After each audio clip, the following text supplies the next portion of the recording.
Hello students, स्वागत है आप सबका एक बार फिर से infinity learn by Shri Chaitanya पे। मैं हूं अनिरुद्ध सर, आपका फिजिक्स फैकल्टी। और आज के सेशन में हम लोग डिस्कस करेंगे कि आप जो मॉक टेस्ट देने वाले हो, अभी जेईई आ चुका है कुछ ही दिनों में, तो आप मॉक टेस्ट में कैसे अपने मार्क्स इंप्रूव करोगे। हो सकता है आपने ऑलरेडी कुछ दिए हैं, आपके नंबर अच्छे नहीं आए हैं, आपको पता है ढेर सारे भी मॉक टेस्ट बाकी हैं और आपको जेईई तक में नंबर को इंप्रूव करना है। तो आज मैं कुछ एग्जैक्ट चीज़ें बताऊंगा, स्टेप बाय स्टेप बताऊंगा कि आपको हर मॉक टेस्ट में क्या चीज़ों पे ध्यान रखते हुए ग्रेजुअली आपके मार्क्स इंप्रूव हो पाएंगे। तो वीडियो को एंड तक देखना, थ्रू आउट बने रहना हमारे साथ और ध्यान में इन चीज़ों को नोट करते रहना। तो सेशन शुरू करने से पहले बच्चों, इस वीडियो को ज़रूर लाइक करना, चैनल पे हमारे साथ सब्सक्राइब रहना।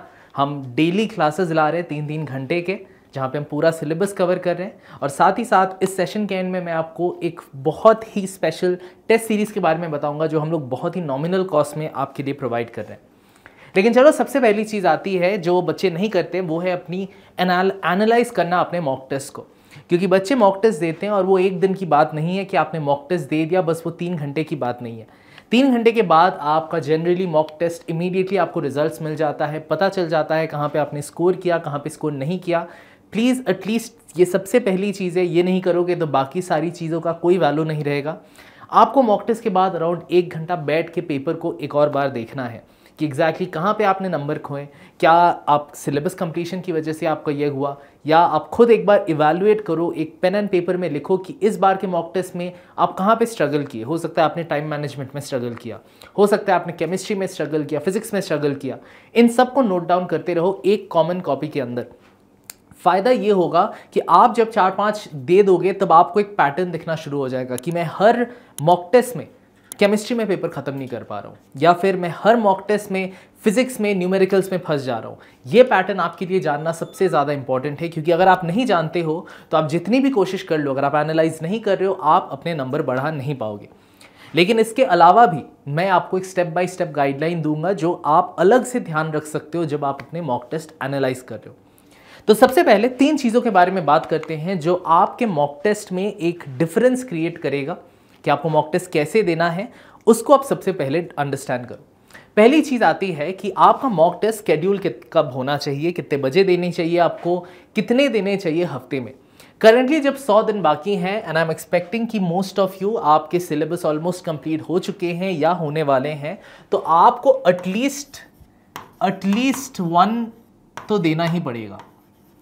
एटलीस्ट 1 मॉक पर वीक देना ही पड़ेगा। प्रेफरेबली वो फुल मॉक टेस्ट देना, आप फुल सिलेबस मॉक टेस्ट देना, सब्जेक्ट वाइज नहीं करना। हो सकता है आपके अभी भी 1-2 चैप्टर बाकी हैं, फिर भी मैं बोलूंगा आप फुल सिलेबस मॉक टेस्ट शुरू कर दो अभी से। वही प्रेशर आपको बाकी चैप्टर्स और जल्दी करवा देगा। प्रेफर्ड है कि आप 2 दो, प्रेफर्ड 2 मॉक्स पर वीक। इनकी टाइमिंग यूजुअली क्या रहनी चाहिए, आप कोशिश करो अभी से अपने मॉक टेस्ट के जो टाइमिंग्स हैं उनको जेईई मेंस के टाइमिंग के साथ मैच कराओ। मतलब 9 से 12, 3 से 6 या फिर 2 से 5, क्योंकि अक्सर टेस्ट 2 से 5 भी हो जाते हैं। तो वही टाइम 9 से 12 का एक टेस्ट दो और 3 से 6 का। रफली इस टाइम इंटरवल में आप रखोगे, तब आपका दिमाग उस टाइम पे प्रिपेयर्ड रहेगा। This is the timing. आपका दिमाग अभी से ट्रेन करना शुरू करो, एकदम जैसे हम डेली अगर एक टाइम पे सोते हैं, हमारा दिमाग वहीं पे सोने के लिए रेडी हो जाता है, खुद ही नींद आ जाती है। सिमिलरली आप अगर अभी से आदत डालो कि उसी टाइम पे आप बहुत high intense exam environment create करके आप पढ़ रहे हो, तो आपका दिमाग उस टाइम पे शार्प हो जाएगा। इवन ड्यूरिंग द एग्जाम आपका दिमाग को पता है कि इस मोमेंट मेरे को तेज़ी से काम करना है, बहुत प्रेशर लेना है, और ये एक्चुअली एक साइंटिफिक फैक्ट है। तो टाइमिंग पर ज़रूर ध्यान देना। दूसरी चीज आते हैं मॉक टेस्ट शेड्यूल के बाद, जो कि है सब्जेक्ट का सीक्वेंस। अब सब्जेक्ट का सीक्वेंस सबसे बड़ा डिफरेंस क्रिएट कर सकता है आपके जेईई मेंस या मॉक टेस्ट स्कोर में, क्योंकि आप कौन सा सब्जेक्ट पहले करते हो, कौन सा बाद में करते हो, इसके बेसिस पे आपका स्कोरिंग डिपेंड करता है। जनरली जो प्रेफर्ड मेथड बताया जाता है, जो मैं भी रेकमेंड करूंगा, वो है कि आप सबसे पहले केमिस्ट्री करो, केमिस्ट्री के बाद आप करो फिजिक्स, और लास्ट में करो मैथ्स। इसको करने का कारण ये होता है कि फिजिक्स और केमिस्ट्री में आपको 99 परसेंटाइल चाहिए, तो आपको 70-80 उठाने होते हैं। अगर आपको मैथ्स में 99 परसेंटाइल चाहिए तो आपको 45 to 50 में भी वो मिल जाता है। तो ये इंपॉर्टेंट नहीं है कि आप मैथ्स का पेपर कंप्लीट कर पाओ, क्योंकि यूजुअली मैथ्स का पेपर बहुत ही लंबा होता है as compare to the other 2। अगर आप मैथ से शुरू करते हो तो वो बहुत ज़्यादा टाइम खा लेगा और आपके पास फिजिक्स केमिस्ट्री जो कि ईजियर सेक्शंस हैं उनको करने का टाइम नहीं मिलेगा, और आपका जो कंपिटिटर है जिसने यहाँ पे ईजियर क्वेश्चंस पहले कर लिए उसका स्कोर बेटर आ जाएगा। तो अगर आप स्ट्रगल कर रहे हो तो आप सीक्वेंस को बदलो। ऐसा भी हो सकता है कि आपका मैथ स्ट्रॉन्ग पॉइंट है और आपको लग रहा है अपने एनालिसिस के दौरान कि मैथ्स में मैं और कर सकता अगर मेरे को टाइम ज़्यादा मिलता, तो आप इवन इसका रिवर्स पैटर्न एक्सपेरिमेंट कर सकते हो। लेकिन फिर बता रहा हूँ, एक्सपेरिमेंट करके देखना क्या वो आपके लिए काम करता है। 90% बच्चों के लिए ये सीक्वेंस काम करता है। अगर आप नहीं कर रहे हो तो इसको ट्राई करो। थर्ड पॉइंट आता है कि आप टाइम मैनेजमेंट कैसे करोगे, हर सब्जेक्ट को कितना टाइम देने वाले हो। जनरली अगेन मैं कॉमन ट्रेंड आपको बताता हूं, केमिस्ट्री जनरली 40 मिनट्स दिया जाता है,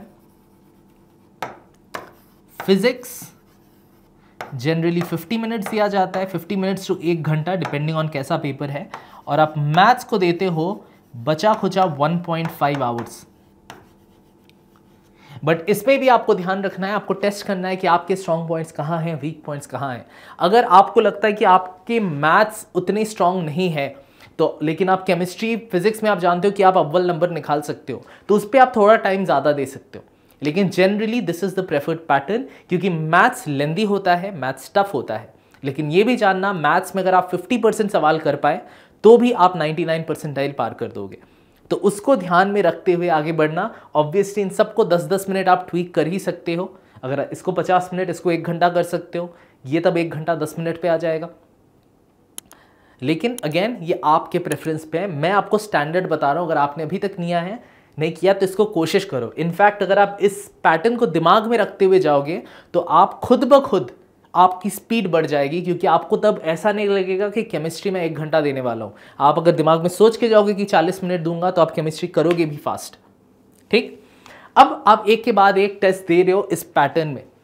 हर टेस्ट में आप सारी चीज़ें अगर एक बार में इंप्रूव करने की कोशिश करो तो वो नहीं हो पाएगा। आपको हर टेस्ट में एक एक चीज़ पे फोकस करना पड़ेगा कि इस टेस्ट में ये मेरा फोकस है, मेरे को इसको पहले सुधारना है। आपने वो सुधारा, फिर अगले टेस्ट में दूसरी चीज़ सुधारो, बिट बाय बिट करो। एक साथ सब करने जाओगे तो इट विल फॉल अपार्ट। तो मैं आपको एक स्टेप बाय स्टेप प्रोसीड्योर देता हूँ कि आपको सबसे पहले किसका फोकस रखना है। आपका फर्स्ट फोकस रहना चाहिए कि आप जब भी एग्जाम दे रहे हो आप अपना एग्जाम एनवायरनमेंट और माइंडसेट ठीक करो। बच्चे अक्सर ये मॉक टेस्ट को मॉक टेस्ट की तरह ही दे देते हैं कि कुछ वैल्यू नहीं है देने के लिए, मैं बस उसके लिए कुछ तैयारी नहीं की, अपनी पढ़ाई अपने में चल रही है, मॉक टेस्ट है, जाते हैं 3 घंटा एग्जाम देते हैं, चले आते हैं। अगर आप इस माइंडसेट को नहीं बदल पाते हो, अगर आप मॉक टेस्ट को भी जेई की वैल्यू देके नहीं दे रहे हो, तो जेई में इन मॉक टेस्ट का आपको ज़्यादा फायदा नहीं मिलेगा। जेई में आपको वही एंग्जाइटी होगी, वही प्रेशर लगेगा और आपके नंबर गिर जाएंगे। ये ज़्यादातर बच्चों के साथ होता है। तो सबसे पहली चीज़, आप हर मॉक टेस्ट को जेई की तरह इंपॉर्टेंस दो। मतलब उसके लिए आप तैयार हो। उसके लिए जैसे अगर आप पिछली रात, जेई से पिछली रात आप टाइम पे सोते हो, प्रॉपरली उठते हो, एक प्रेशर रहता है, एकदम उसी तरह से आप मॉक टेस्ट दो। वो माइंडसेट आप ठीक नहीं कर पाओगे तो जेई में जाने से पहले जो आप प्रैक्टिस कर रहे हो, इस प्रैक्टिस का कोई वैल्यू ही नहीं रहेगा। तो सबसे पहली चीज़ आप सुधारो माइंडसेट को कि मॉक टेस्ट भी उतना ही महत्वपूर्ण है जितना जेई। साथ ही साथ एग्जाम एनवायरनमेंट को भी सेट करो। अगर मॉक टेस्ट देते देते आप बीच में नाश्ता करने जा रहे हो, बीच में स्नैक्स खाते हुए कर रहे हो, आप जेई में ऐसा करने वाले हो नहीं, तो इसीलिए एकदम जेई में जैसा एनवायरनमेंट होगा, जितना हो सके उतना फॉलो करो। उठो नहीं अपनी चेयर से, sit with it through out और पूरा एग्जाम दो। सेकंड, उसके बाद आप फोकस करो एक्यूरेसी। देखो मैंने क्या लिखा है, पहले एक्यूरेसी पे फोकस करो। Do not prioritize paper completion first. बच्चे अक्सर 2 चीज़ें पैरेलली अगर आप करने की कोशिश करो, टाइम भी आपको कम करना है, स्पीड में करना है और एक्यूरेसी भी करना है, टाइम वाला हो जाएगा और उसकी करस्पॉन्डिंग एक्यूरेसी सफ़र कर जाएगा। आप जल्दी पेपर तो कम कर दोगे लेकिन ज़्यादातर नेगेटिव मार्किंग पे चले आएंगे। तो पहला आपको फोकस रखना है कि आपको एक्यूरेसी इंप्रूव करनी है। एक्यूरेसी जगह पे आई तब एक्यूरेट आंसर्स को फास्ट करने हैं। फास्ट करना इज नॉट द प्रायोरिटी पहले, क्योंकि आप उसको पहले कर दोगे तो एक्यूरेसी सफ़र कर जाएगा। हड़बड़ी में आप कैलकुलेशंस कर रहे हो, पहले एक्यूरेसी को सुधारो। पेपर कंप्लीशन ठीक है, कुछ नंबर आपके कम आए, कुछ क्वेश्चंस आपने नहीं किया, फिर भी अगर आप अपना एक्यूरेसी इंप्रूव कर पाए हो तो आपको दिखेगा कि आपका नंबर एक्चुअली बढ़ेंगे इवन दो आपने पूरा पेपर कंप्लीट नहीं किया। तो क्वेश्चन जो सिलेक्शन है वो भी बहुत मैटर करता है, वो भी एक्यूरेसी का एक पार्ट होता है, उस पर ध्यान दो, स्पेशली इन मैथ्स। एक बार आपकी एक्यूरेसी लगभग ढंग पे आ गई, आप देख रहे हो कि हाँ मैं थोड़ा कामली कर पा रहा हूँ, फिर जाके आप टाइम के ऊपर फोकस डालो। Focus on increasing the number of question solved. आप पहले ही टाइम को ले लोगे तो वो एंग्जाइटी आपको बहुत गलतियां करा देगा। तो पहले टाइम का मत सोचो, ठीक है मेरे को सॉल्व करना है जितना हो सके, एक्यूरेसी है। अब धीरे धीरे धीरे धीरे हर मॉक टेस्ट के साथ नंबर ऑफ क्वेश्चंस को बढ़ाओ जितने आप एक्यूरेट कर रहे हो, और अटेम्प्ट करो और अटेम्प्ट करो। हर मॉक टेस्ट में दो क्वेश्चन और करूंगा, फिजिक्स में 2 और करूंगा, केमिस्ट्री में 2, मैथ्स में 2, अगली बार और 2 फिजिक्स में और 2 केमिस्ट्री और 2 मैथ्स। ऐसे धीरे धीरे बढ़ाओ। एक बार में पूरा का पूरा पेपर कंप्लीट करना है, करने जाओगे एक्यूरेसी सफर कर जाएगा। फोर्थ पॉइंट है improve on your rough work. ये बहुत हल्के में बच्चे ले लेते हैं, रफ वर्क को इंपॉर्टेंस नहीं देते हैं, लेकिन बच्चों ये जानना जेई में काफ़ी सारे क्वेश्चंस सेम पेपर के अंदर आपको कॉमन कॉन्सेप्ट्स पे मिल जाएंगे। हो सकता है एक सवाल है, उसी का कॉन्सेप्ट आपको दूसरे में भी 15, 16, 20 सवाल में आपको मिले। वहां पे अगर आपने अच्छे से ढंग से रफ वर्क किया हुआ है, आप क्विकली उसको रिट्रेस कर पाओगे, आप उसको यूज करके ये वाला क्वेश्चन काफ़ी फास्टर कर पाओगे।